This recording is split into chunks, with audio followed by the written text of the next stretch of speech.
arcade basics videos may wonder how I have some of my systems hooked into the arcade machine. Well, today I'm going to show you how I hooked up my Saturn. Now, this is my white Japanese Saturn, or almost white, and you don't really need to make any modifications to the system itself. It's pretty much good to go. But what you will need to hook it up is that. Now, before I go into what all of the various parts are and, kind of explain how I did everything, I just want to make a disclaimer. I am showing you this, but this is not necessarily the best / coolest / only way to do this. This is just the way that I did it from the parts that I had available and, and my limited knowledge of electronics. So, let's just jump right in. First, I'm going to show you the controllers and how I did those. Now, what you'll need to do is find 2 Saturn controllers, and I would recommend using broken ones, honestly, because most of the time it's not the electronics in the controller, it's the actual buttons themselves, and you're not going to be needing those. So I would just try to find 2 broken controllers and use those. They should be fine.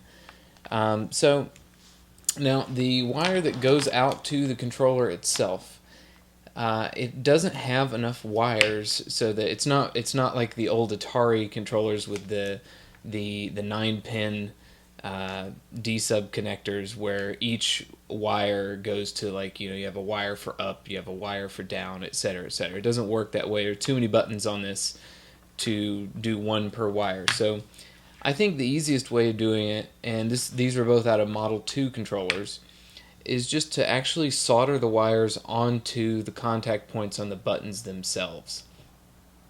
So now the way you want to do this is, first of all, you'll notice that underneath everything there's a large, what appears to be lighter colored, is actually the metal underneath this sort of I don't know, some kind of a plasticky coating. I honestly don't know what it is, but in any case, what's under there is actually the contact metal, and the metal that goes all the way around everything is your ground connection.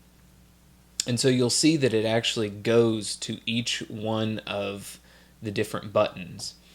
And so what you're going to want to do is, for your button signals, you're going to want to solder onto the other side, not the ground side, but the other one.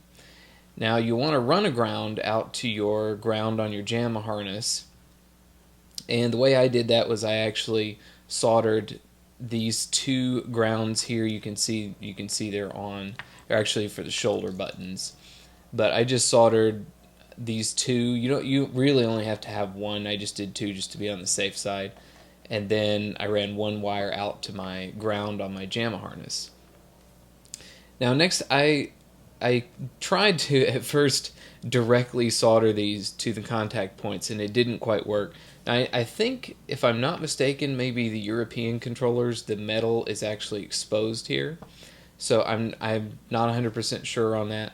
But in any case, on the American controllers, I've found that it was much easier to actually scrape the black coating off of it until you see the actual shine of the metal underneath, and then you can solder on top of that.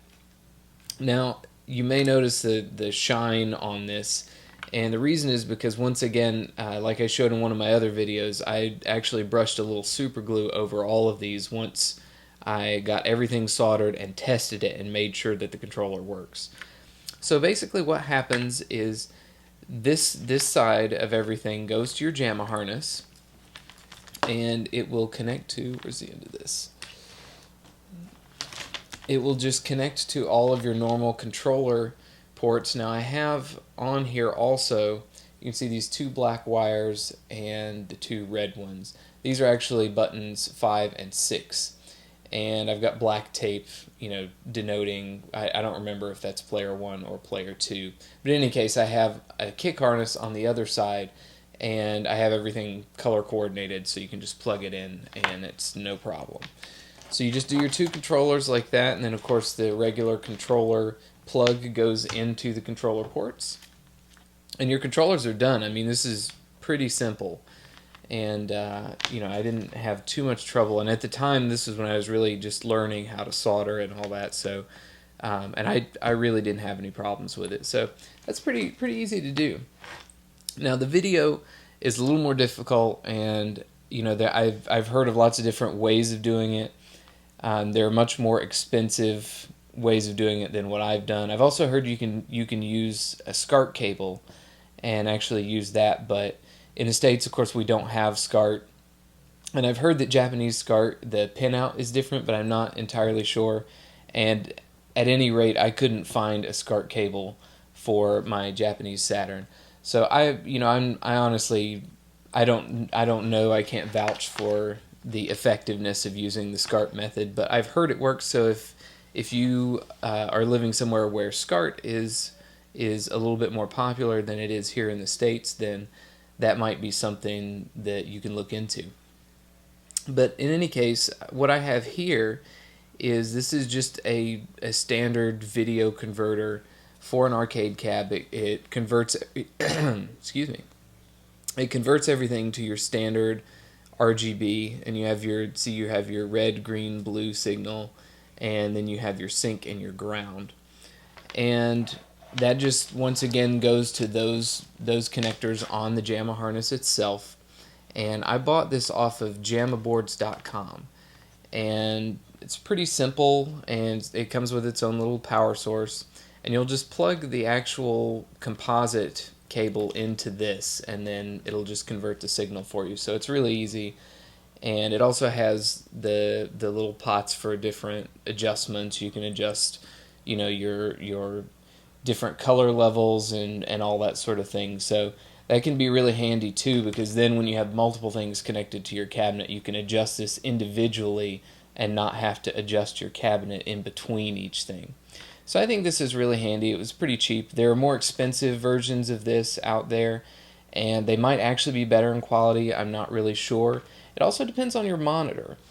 I have a low-res monitor, so I don't need the signal to be, incredible. If I had a VGA monitor or a TriSync monitor or something like that, I might look into something a little more expensive. But for your standard low-res monitor, I think this works really well.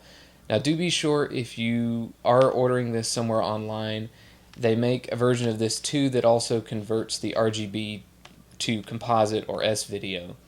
And the converters are not the same. They're very different. So I would just recommend to make sure that you're getting the converter that's converting it in the right direction. So that's pretty much it. Why don't we hook it up and take a look at our Saturn in action.